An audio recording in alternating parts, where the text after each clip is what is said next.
नमस्कार दोस्तों, स्वागत है आपका प्रिंस लर्निंग सेंटर में, जहां आपको मिलती है सबसे महत्वपूर्ण और सटीक जानकारी।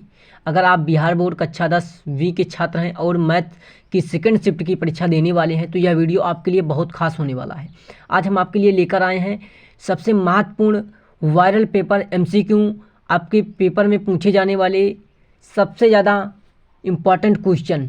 ये प्रश्न परीक्षा के लिए 100% उपयोगी साबित होंगे, तो यह वीडियो अंत तक जरूर देखें और हर सवाल का जवाब खुद देने की कोशिश करें। आइए शुरू करते हैं बिना किसी देर के। तो वीडियो पसंद आए तो वीडियो को लाइक, चैनल को सब्सक्राइब कीजिएगा और अपने मित्रों तक शेयर जरूर कीजिएगा। दोस्तों, जैसा कि आप सभी लोग जान चुके हैं कि ये हमारा मॉडल पेपर है और ये सेकंड शिफ्ट के लिए स्पेशल बनाया गया। फर्स्ट शिफ्ट का हमने क्लास ले चुकी है, अभी पेपर आने के बाद उसका हम सलूशन भी आंसर की लेकर आएंगे, तो इसके लिए आप चैनल को सब्सक्राइब कर लें। देखिए, हमारा पहला प्रश्न है। पहला प्रश्न क्या है? यदि ए और बी सह-अभाज्य संख्याएं हैं तो उनका HCF क्या होगा। देखिए, HCF कह रहा है, दो संख्याएं दे रहा है, ए और बी कह रहा है उनका सह-अभाज्य संख्या है, तो उनका HCF क्या होगा। तो देखिए दोस्तों, 0, 1, ए इंटू बी या इनमें से कोई नहीं, तो इसका सही आंसर जो होगा वो होगा आपका बी ऑप्शन। बी ऑप्शन क्या हो जाएगा? एक। इसका बिल्कुल करेक्ट आंसर हो जाएगा। अगला प्रश्न देखते हैं। अगला प्रश्न है हमारा 441 का वर्गमूल क्या होगा। 441 का वर्गमूल क्या होगा, अर्थात 441 अंडर रूट में रख देंगे तो इसका वैल्यू क्या होगा। पहला ऑप्शन है 19, बी 21, 23 या 25। तो दोस्तों, इसका सही आंसर जो होगा वो होगा बी ऑप्शन 21। 21 का वर्गमूल जो होगा 441 होगा। ठीक, वर्ग जो होगा 441 होगा। चलिए अगला प्रश्न देखते हैं। अगला प्रश्न है हमारा कि यदि a बराबर 3 और b बराबर 7 हो तो LCM a कामा b क्या होगा। 10, 14, 21 या 35। तो दोस्तों, इसका LCM क्या होगा? a b का LCM जो होगा वो क्या होगा, तो इसका सही आंसर जो होगा दोस्तों ये है सी ऑप्शन 21। इसका LCM क्या होगा? 21 होगा। चलिए अगला प्रश्न देखते हैं। अगला प्रश्न कह रहा है कि यदि x-3 एक बहुपद px का कारक है तो P3 का मान क्या होगा। देखिए, x-3 है, ठीक, कह रहा P3 क्या होगा। 3 - 3 हो जाएगा, x की जगह 3 रख देंगे तो क्या आ जाएगा? 0। तो यहाँ पर ऑप्शन इसका कौन सा सही हो जाएगा? ए ऑप्शन बिल्कुल राइट हो जाएगा। चलिए अगला प्रश्न देखते हैं। देखिए, पांचवा प्रश्न हमारा कह रहा है x² - 5x + 6 एक शून्यांक का क्या होगा। एक शून्यांक क्या होगा। तो देखिए, 2, 3, 4 या फिर दोनों। तो इसका सही आंसर क्या हो जाएगा। देखिए, पांचवा क्वेश्चन का जो सही आंसर हो जाएगा डी ऑप्शन दोनों। इसका दोनों आंसर सही हो जाएगा, ए और बी। चलिए अगला प्रश्न देखते हैं।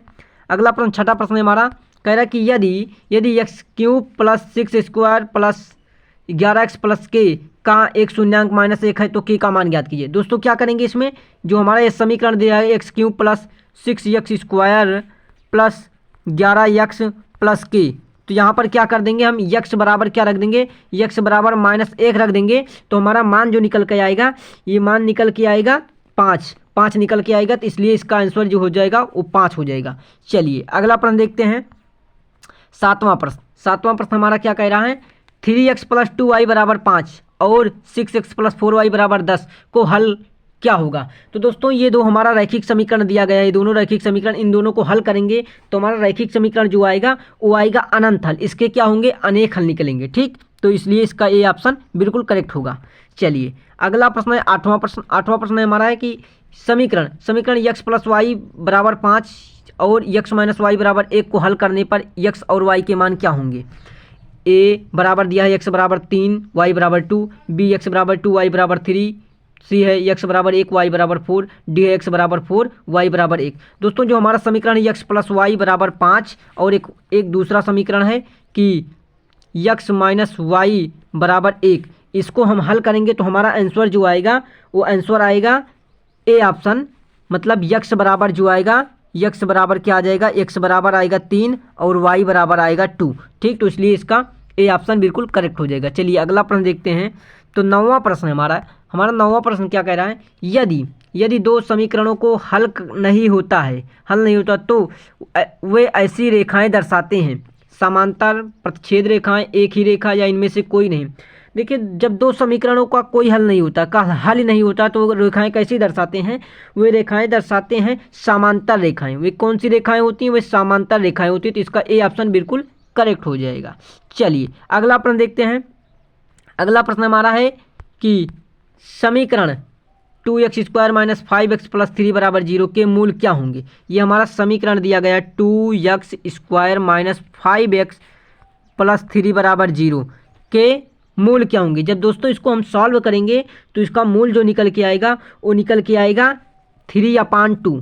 एक का मान निकल के आएगा 3/2, दूसरा निकल के आएगा 1। तो इसलिए इसका राइट आंसर जो होगा ए ऑप्शन बिल्कुल इसका करेक्ट हो जाएगा। अगला प्रश्न देखते हैं। अगला प्रश्न 11 नंबर का हमारा प्रश्न है, जो है प्रश्न उसको देखते हैं। तो कह रहा है कि यदि द्विघात समीकरण का d = 0 हो तो मूल कैसे होंगे। यदि जो विविधकर सूत्र होता है d बराबर हमारा होता है b² - 4ac। ठीक, ये विविधकर का जो फार्मूला होता है, इसमें यदि d = 0 हो तो मूल कैसे होंगे। असत्य होंगे, दोनों भिन्न होंगे, दो समान होंगे या काल्पनिक होंगे। तो दोस्तों इसका सही आंसर जो होगा सी ऑप्शन हो जाएगा, दोनों समान होंगे। क्या होंगे, दोनों समान होंगे। चलिए अगला प्रश्न देखते हैं। अगला प्रश्न 12 नंबर का प्रश्न कह रहा है कि 5, 10, 15, 20 ... 10वां पद क्या होगा। क्या आएगा, A10 क्या होगा, इसको ज्ञात करना है। तो देखिए हमारा फार्मूला क्या होता है, हमारा फार्मूला होता है AN बराबर, फार्मूला देख लेते हैं हमारा क्या होता है। तो हमारा जो फार्मूला होता है AN बराबर A + N - 1 × D, ये हमारा फार्मूला होता है n पदों का योगफल। ठीक, ये फार्मूला होता है। तो इसी फार्मूले से जब हम इसको सॉल्व करेंगे तो हमारा आंसर क्या आएगा, आंसर हमारा आ जाएगा सी ऑप्शन 60। क्या आ जाएगा, 60 इसका आंसर आ जाएगा। ठीक, 10वां पद क्या आ जाएगा, 60 आ जाएगा। चलिए अगला प्रश्न देखते हैं। अगला प्रश्न क्या है, 13 नंबर का प्रश्न हमारा है कि यदि एक अंकीय श्रेणी का पहला पद 3 है और सर्वांतर 2 है, 4 है, तो 8वां पद क्या होगा। ठीक, ए क्या है, ए हमारा 3 है और सर्वांतर डी क्या है, 4 है।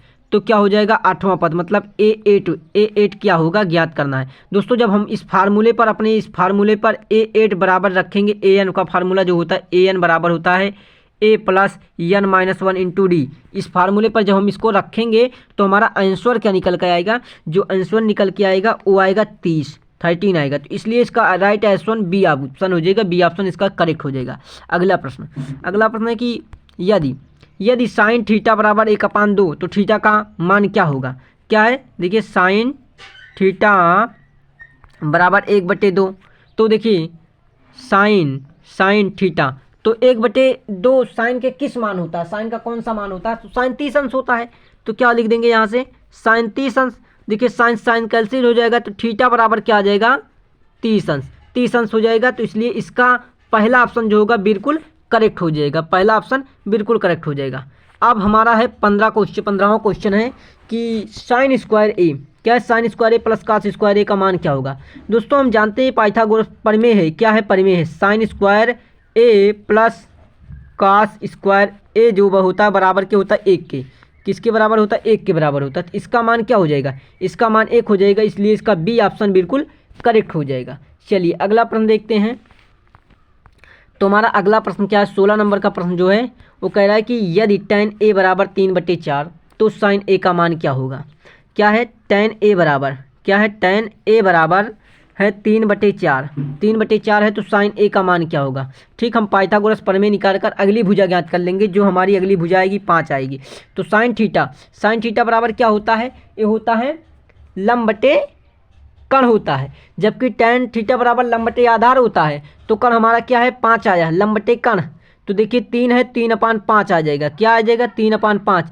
तो इसका राइट आंसर जो हो जाएगा, ये राइट आंसर हो जाएगा ए ऑप्शन 3/5। चलिए अगला प्रश्न 17 नंबर का प्रश्न है, किसी वृत्त की त्रिज्या 7 सेंटीमीटर है तो उसका क्षेत्रफल ज्ञात कीजिए। देखिए वृत्त का क्षेत्रफल क्या होता है, πr² होता है। ठीक, त्रिज्या दी गई है। तो देखिए यहाँ से पाई इंटू आर की वैल्यू क्या है, 7 × 7 क्या हो जाएगा, 7 × 7 = 49 पाई सेंटीमीटर स्क्वायर। तो देखिए यहाँ से पहला ऑप्शन बिल्कुल करेक्ट हो जाएगा। इसी प्रकार हम अगला प्रश्न देखते हैं। तो अगला प्रश्न क्या है, किसी वृत्त की परिधि का सूत्र क्या है। किसी वृत्त की परिधि का सूत्र क्या है? तो वृत्त होता है, देखिए वृत्त, ये जो परिधि होती है इसका सूत्र क्या होता है? 2πr होता है। क्या होता है? 2πr। तो इसलिए इसका पहला ऑप्शन बिल्कुल करेक्ट होगा। अगला क्वेश्चन देखते हैं। तो अगला क्वेश्चन है 19 नंबर का। दिए गए डेटा 2, 4, 6, 8, 10 का माध्य क्या होगा? माध्य, देखिए माध्य क्या होता है? ये पदों का योग। तो इसको जोड़ लेंगे क्या? 2 + 4 + 6 + 8 + 10 अपान यहाँ से कितनी संख्याएं हैं? 3, 2, 5। तो इसको सॉल्व करेंगे तो क्या आएगा? इसको जब हम सॉल्व करेंगे तो हमारा आंसर जो आएगा वो आएगा 6। क्या आएगा? 6 आएगा। 6 आएगा। तो इसलिए इसका तीसरा ऑप्शन जो होगा, सी ऑप्शन 6 बिल्कुल करेक्ट हो जाएगा। चलिए अगला प्रश्न देखते हैं। अगला प्रश्न, तो हमारा अगला प्रश्न क्या है? यदि 20 नंबर का क्वेश्चन है, यदि किसी पासे को फेंका जाए तो सम संख्या आने की प्रायिकता क्या होगी? यदि किसी पासा है, मान लीजिए हमारा ये पासा है, ठीक, ये हमारा पासा है, ये पासा है, ये इस प्रकार हमारा पासा है, इसको हम फेंकें तो सम आने की प्रायिकता क्या होगी? सम आने की प्रायिकता क्या होगी? 1/3, 1/2, 2/3 या 1/6। तो देखिए इसका सही आंसर जो हो जाएगा वो हो जाएगा बी ऑप्शन, 1/2। 1/2 किसी पासा में सम संख्या आने की प्रायिकता क्या होगी? 1/2 होगी। चलिए अगला प्रश्न देखते हैं। 21 नंबर का क्वेश्चन है कि किसी बिंदु x, y और मूल बिंदु 0, 0 के बीच की दूरी का सूत्र क्या होगा? तो इसका सही आंसर जो होगा क्या होगा कि जो x, y और मूल बिंदु 0, 0 के बीच की दूरी का जो सूत्र होगा ये हो जाएगा √x² + y²। ठीक, तो ये कौन सा ऑप्शन है? ये है आपका ऑप्शन बी। तो इसलिए बी इसका करेक्ट आंसर हो जाएगा। अगला क्वेश्चन है 22 नंबर का क्वेश्चन है कि दो बिंदुओं ए है 2, 3, बी है 6, 7 के बीच की दूरी क्या होगी? देखिए फार्मूला लगा लीजिए आप, x2 - x1 का whole square plus y2 - y1 का होल स्क्वायर। ठीक, ये फार्मूला लगाएंगे तो आपका जो आंसर निकल के आएगा वो आंसर निकल के आएगा 5 आएगा। तो इसलिए इसका ए ऑप्शन जो होगा बिल्कुल करेक्ट हो जाएगा। अगला प्रश्न देखते हैं। अगला प्रश्न क्या है? अगला प्रश्न कह रहा है कि यदि किसी रेखाखंड को एक निश्चित अनुपात में विभाजित किया जाए तो विभाजन का सूत्र क्या होता है? तो विभाजन का सूत्र देखना है हमको। तो देखिए विभाजन का सूत्र जो होता है वो सूत्र क्या होता है? तो इसका सही आंसर जो होगा वो होगा ए ऑप्शन। ए ऑप्शन मतलब ये देखिए ये वाला आंसर हो जाएगा। इसका क्या हो जाएगा? ये इसका बिल्कुल करेक्ट आंसर हो जाएगा। ठीक, चलिए अगला प्रश्न देखते हैं। अगला प्रश्न हमारा क्या है? कह रहा है कि किसी घन का संपूर्ण पृष्ठीय क्षेत्रफल का सूत्र क्या होता है? घन का संपूर्ण पृष्ठीय क्षेत्रफल, देखिए घन में कितनी भुजाएं होती हैं? 6 भुजाएं होती हैं। तो घन में 6 भुजाएं होती हैं तो 6 हो गया भुजा स्क्वायर। ठीक, तो घन का संपूर्ण पृष्ठीय क्षेत्रफल क्या हो जाएगा? 6 भुजा स्क्वायर। तो इसलिए इसका ए ऑप्शन बिल्कुल करेक्ट होगा। चलिए अगला प्रश्न कह रहा है कि किसी गोले से का आयतन क्या होगा यदि उसकी त्रिज्या r हो? ठीक, किसी गोले का आयतन क्या होगा? गोले का आयतन क्या होगा? उसकी त्रिज्या r हो। तो गोले का आयतन क्या होता है? गोले का आयतन जो होता है 4/3 πr³ होता है। क्या होता है? 4/3 πr³ होता है। ये इसका फार्मूला होता है। तो इसलिए इसका बी ऑप्शन जो होगा बिल्कुल करेक्ट होगा। चलिए अगला प्रश्न 26 नंबर का है। कह रहा है कि यदि किसी शंकु की ऊंचाई 12 सेंटीमीटर और त्रिज्या 5 सेंटीमीटर हो तो उसका वक्र पृष्ठीय क्षेत्रफल कितना होगा? ज्ञात करना है। ठीक, कह रहा कि ऊंचाई एच बराबर कितना है? 12 और आर बराबर क्या है? 5 सेंटीमीटर। वक्र पृष्ठीय क्षेत्रफल क्या होगा? तो देखिए वक्र पृष्ठीय क्षेत्रफल, इसको जब हम सॉल्व करेंगे तो इसका आंसर जो आएगा वो आएगा 75 पाई के वैल्यू में आएगा। पाई का मान नहीं रखेंगे तो पाई के वैल्यू में आएगा। इसलिए हमें इसका सही आंसर सी ऑप्शन हो जाएगा 75 सेंटीमीटर स्क्वायर। चलिए अगला प्रश्न देख लेते हैं। 27 नंबर का हमारा क्वेश्चन है, किसी पासे को फेंकने पर विषम संख्या आने की प्रायिकता क्या होगी? विषम संख्या आने की प्रायिकता क्या होगी? तो देखिए अभी हमने एक पासा देखा था और उसको फेंकने पर सम आने की प्रायिकता देखा था। तो सम आने की प्रायिकता क्या आई थी? 1/2। तो चाहे सम आए या विषम आए उसकी प्रायिकता क्या होती है? 1/2, उसकी आने की प्रायिकता जो होगी 1/2 होगी। चलिए अगला प्रश्न देखते हैं। अगला प्रश्न हमारा क्या है, देखिए एक बैग में 4 लाल, 5 नीली और 6 हरी गेंदें हैं। बैग में यादृच्छिक के रूप में गेंद निकाली जाती हैं, इस होने की प्रायिकता क्या होगी। ठीक, प्रायिकता ज्ञात करना है। तो इसका राइट आंसर जो हो जाएगा, आप ज्ञात करेंगे प्रायिकता इसकी, तो इसका आंसर आएगा 5/15। इसको और सॉल्व कर सकते हैं तो 1/3 आ सकता है। ठीक, तो इसका आंसर आ जाएगा, तो यहाँ पर 5/15 है, इसको 1/3 है, तो 2 ऑप्शन हो रहे हैं, लेकिन यहाँ पर एक ऑप्शन होना चाहिए था। ठीक, चलिए अगला प्रश्न देखिए 29 नंबर का क्वेश्चन क्या है। एक सिक्का 3 बार उछाला जाता है, सभी बार हेड आने की प्रायिकता क्या होगी। ठीक, एक सिक्का है, 3 बार उछाला जाता है, सभी बार हेड आने की प्रायिकता क्या होगी। तो इसका सही आंसर जो हो जाएगा दोस्तों 1/8 आ जाएगा। ठीक, 1/8 आएगा, तो इसका सी ऑप्शन बिल्कुल करेक्ट होगा। अगला क्वेश्चन देखें, तो अगला क्वेश्चन हमारा कि यदि 2⁵ इंटू 2⁵ बराबर 2n है तो इसका मान क्या होगा। दोस्तों देखिए, गुणे में आधार बराबर हो तो गुणे में घातें जुड़ती हैं, तो क्या हो जाएगा, यहाँ से 5 + 3 हो जाएगा, तो ये क्या हो जाएगा 2⁸ बराबर क्या है 2n। तो आधार बराबर है, तो यहाँ देखिए n के बराबर क्या आ जाएगा, n बराबर आ जाएगा 8। n बराबर कितना आ जाएगा 8 आ जाएगा, इसका बी ऑप्शन बिल्कुल करेक्ट हो जाएगा। ठीक, चलिए अगला प्रश्न 31 नंबर का क्वेश्चन है। कह रहा है कि क्या है क्वेश्चन, देखिए क्वेश्चन है 81 इंटू 1/2 का मान क्या होगा। देखिए इसको हम करेंगे सॉल्व, तो क्या आ जाएगा 81/2 आ जाएगा, 81/2 आ जाएगा। ठीक, नहीं यहाँ पर देखिए कुछ क्वेश्चन में मिस प्रिंटिंग है, देखिए यहाँ पर ऑप्शन मैच नहीं आ रहा है, तो 81 यहाँ पर कुछ मिस प्रिंटिंग होगा। ठीक, चलिए तो इसको देख लेंगे आप। इसी प्रकार अगला क्वेश्चन है a⁴n इंटू a⁴ इंटू इस प्रकार a⁴ इतना है स्क्वायर इंटू a⁴3 का मान क्या होगा। देखिए 32 नंबर का आखिरी लास्ट सवाल है, तो क्या है बी ऑप्शन इसका हो जाएगा a⁴6।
तो दोस्तों ये थे आपके बिहार बोर्ड 10वीं के मैथ्स सेकंड शिफ्ट के लिए सबसे ज़रूरी MCQ प्रश्न। उम्मीद है कि ये प्रश्न आपको एग्जाम में ज़बरदस्त मदद करेंगे। अगर वीडियो पसंद आया हो तो इसे लाइक शेयर करना ना भूलें, ताकि आपके दोस्तों को भी इसका फ़ायदा मिल सके। इसके अलावा अगर आप और भी महत्वपूर्ण सवालों की ज़रूरत है तो चैनल को सब्सक्राइब कर लें और बेल आइकन दबाएं, ताकि आपको हर ज़रूरी अपडेट मिलता रहे। आपका सफ़र आसान बने, आपकी मेहनत रंग लाए। शुभकामनाएं आपकी परीक्षा के लिए। मिलते हैं अगले वीडियो में, तब तक के लिए आप सभी को धन्यवाद।